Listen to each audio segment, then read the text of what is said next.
Hey everybody, Mike Toy here, Bonsai Boise. This is my tiger bark ficus that I call June.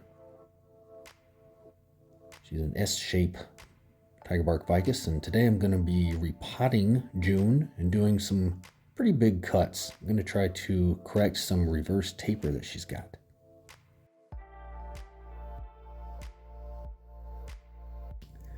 I think she's looking good. She's in good shape, she's nice and healthy, but she's got a couple of problems. See if you can spot it. Reverse taper right there at the top right. Too many branches. But before we do anything, let's go back in time, take a look at the journey when I first got her and what brought her here. So going back to May 2020, almost 4 years ago, that's what she looked like. I think I got it for 25 bucks at a store, grocery store, I think. So it had the S shape at the time, but it came in, those glued rocks in a pot and like peat moss and typical grocery store type bonsai. Who knows what I'm saying there and what I'm gesturing at. But that's what it ended up with that day when I repotted it. So I had the basic shape down, but I sort of planted the seeds for some later on issues. Here it is about a year and a half later-ish. This is after it took a fall off of my patio balcony. When I say it took a fall, I mean it really took a fall. I'll show you in a second what that looks like. I was on the third floor apartment at the time, and it was right there on that balcony. It was like 100 degrees that day. And ended up having a little bit of a windstorm. I was gone all day. I came home and there she was, down there on the ground, roots exposed, crying out for help. It somehow survived.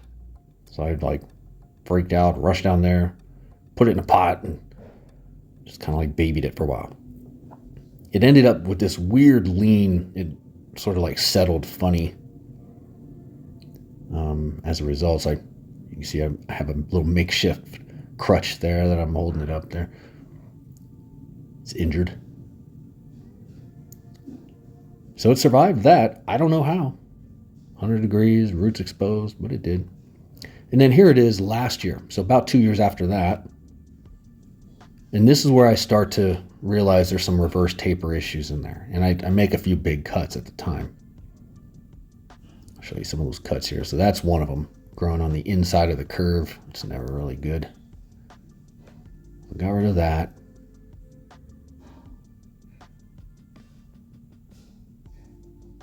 And that big, thick branch there off to the right. You want the branches to be thicker, toward the bottom, and then get gradually thinner as they go up. Just like the trunk. How the trunk, you want that to taper thinner and thinner on its way up. You want the branches to be thinner and thinner. It looks goofy when you've got a thin branch down below and not a thick branch above. So I was trying to correct some of that. And I think I improved it, but I didn't really fully fix the problem. That's what it looked like when I was done working on it last year. And I had a good year. I had it outside all summer, and it's been in the grow tent when it's not outside. It did have one little week where it sort of got a little sickly looking and dropped its leaves, but they grew back. And here it is now, as of now. So it's nice and healthy. I used a guy wire there just to sort of pull that branch down a little. I can't really tell if it worked or not. I don't even remember doing it. Sometimes I just do weird stuff like that and I don't remember. So all in all, it's healthy, it's happy, it's due for a little trim, but nonetheless, I'm going to tackle some of these reverse taper issues once and for all, I think. Hopefully, once and for all. So you can see it. You see the big bulge there, right there, the big growth bulge. It's the last thing you want at the very end of your trunk.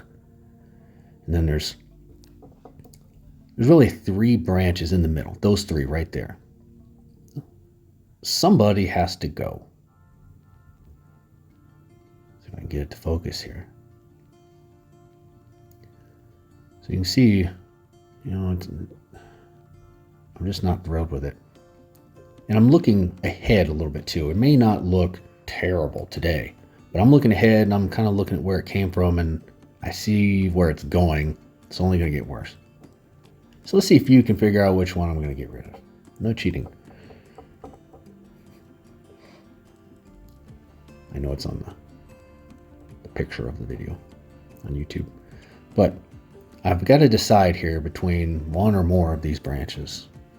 The one on the left, the one on the right, or the one in the middle. I'm going to procrastinate on that decision and let you look at it for a minute. I'll just trim it up. And by trimming it up, I'm just sort of trying to keep the foliage compact, going for ramification, but also trying to push that growth down just a little bit and keep it nice and compact. You don't want long, straight branches and long internodes with no leaves. That always looks weird. Some of these I'm just sort of taking off one leaf, maybe two, maybe just the tip of one, just to let it split and divide into two.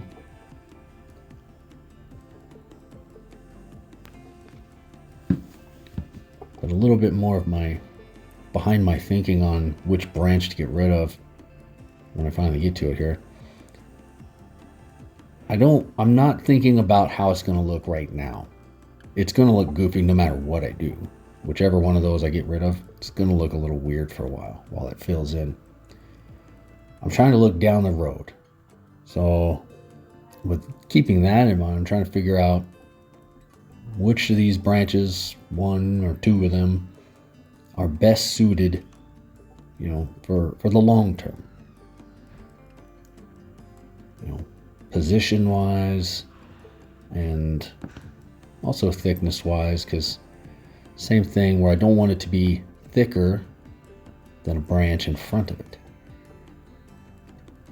So I'm trying to think of all those things, accepting the fact that it's going to look goofy today. I'm happy enough with the first branch, that first one on the left, right where it starts to bend off to the right. I'm happy with that, so I'm not looking at that as a candidate to get rid of. Just one or more of those middle three.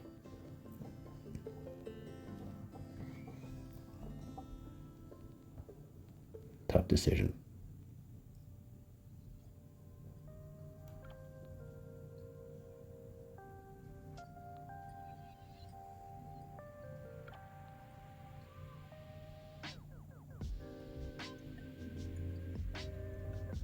Did you guess the middle one?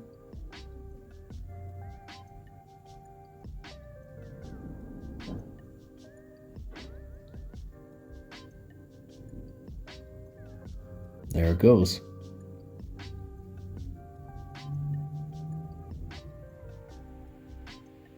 Maybe I'll make a little cutting out of that. So it looks goofy, like I knew it would. I'm going to clean up that cut a little bit. But I'm still not quite satisfied. It still has a big growth bulge there. And I'm just sort of afraid that I'm not actually fixing the problem. I'm just sort of buying time, and then the problem's going to come back. Kind of like the last time.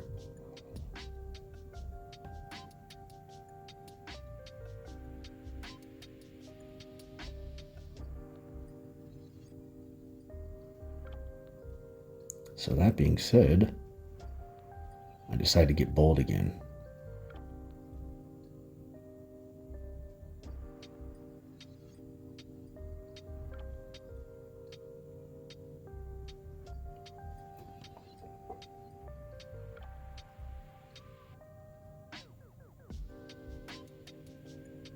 Got rid of two of them. I ended up keeping the one on the left. And the reason I kept the one on the left is because it's evenly spaced between the other two branches. Also, it had a little leaf set kind of coming off in the right direction where it needs to fill in. Now I'm going to try and clean up this big, ugly growth bulge there, which is still sticking out like a sore thumb.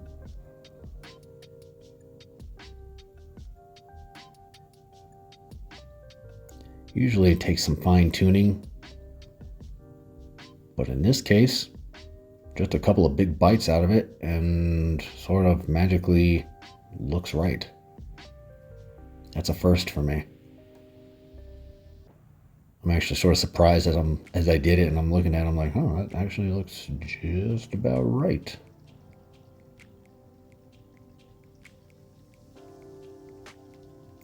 So here's some cut paste.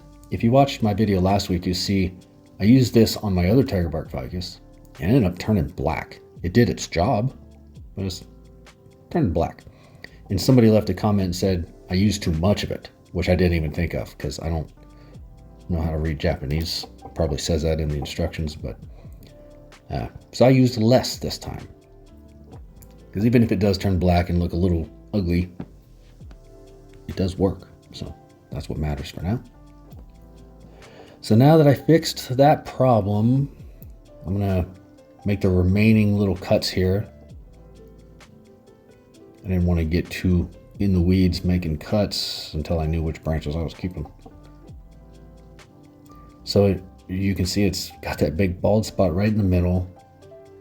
And it looks weird, and it's gonna look weird for a while. But when it does fill in, I think it's gonna look better. I think it's gonna look more even.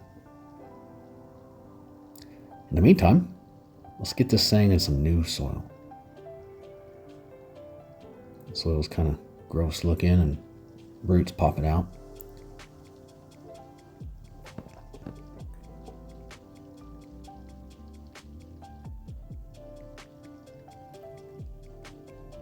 So funny story I'll tell you as I'm getting this old soil off.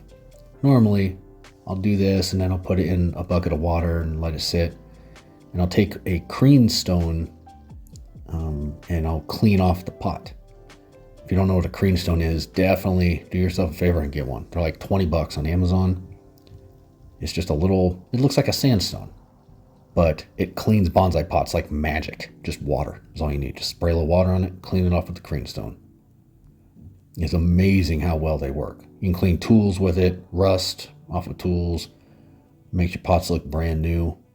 I've tried everything under the sun and nothing really worked until I found that. Anyway, so I had a cream stone. They also are good at cleaning out cast iron pots. So I cleaned out a cast iron pot. What I didn't know is that it actually ruins the cream stone when you do that. So that's a long story of saying, I don't have a cream stone right now. I'm waiting on a new one. So I didn't get to clean off this pot. It still looks kind of gross.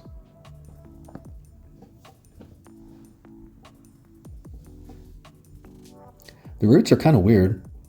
They're healthy. There was a lot of good healthy roots, but there's like a big bald spot there too. You see coming off to the left. I don't really know what's going on there, but for some reason it doesn't want to. And I remember now from last time, same thing when I repotted this last year.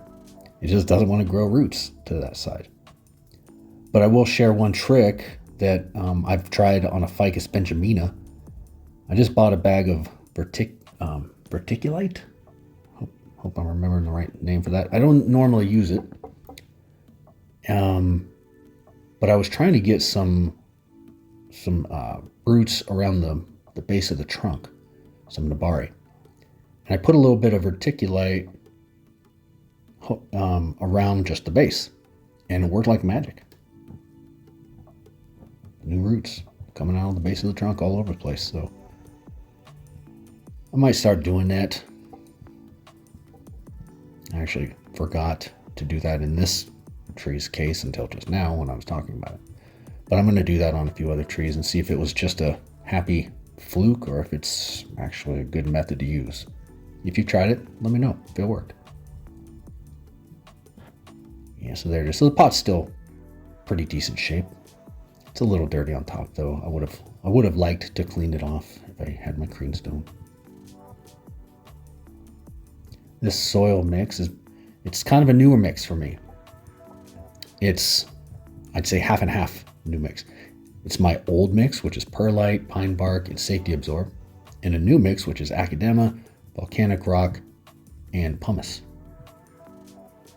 It's a lot of ingredients, kind of a, high maintenance mix, but so far I gotta say, it's working like a charm. Every tree I've potted it up in is just taking off in growth.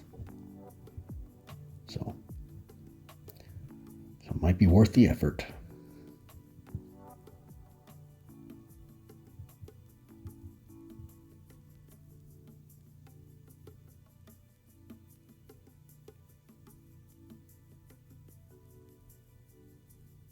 I'm just going to go around and make sure that the soil is worked in there real well. There's no air pockets around the roots.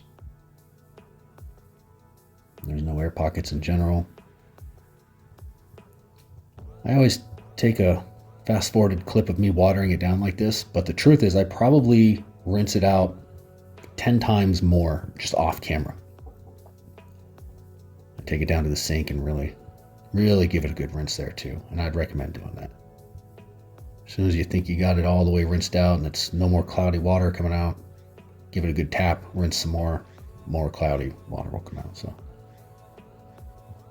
a couple little fine tuning cuts here. Now I got it potted up. I'm just looking for ways to bring it in a little more compact. I don't want it to look long and scraggly. Put some rocks in for stability.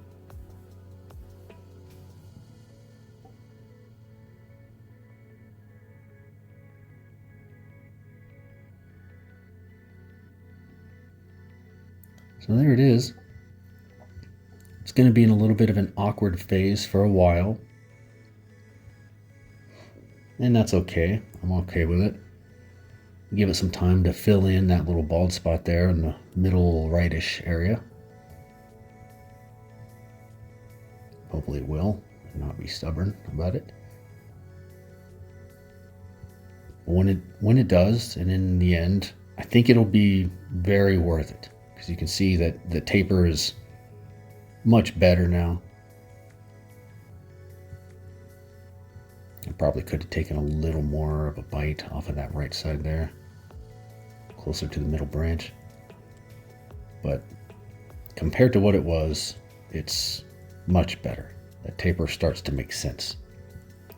So there it is, my tiger bark ficus, June.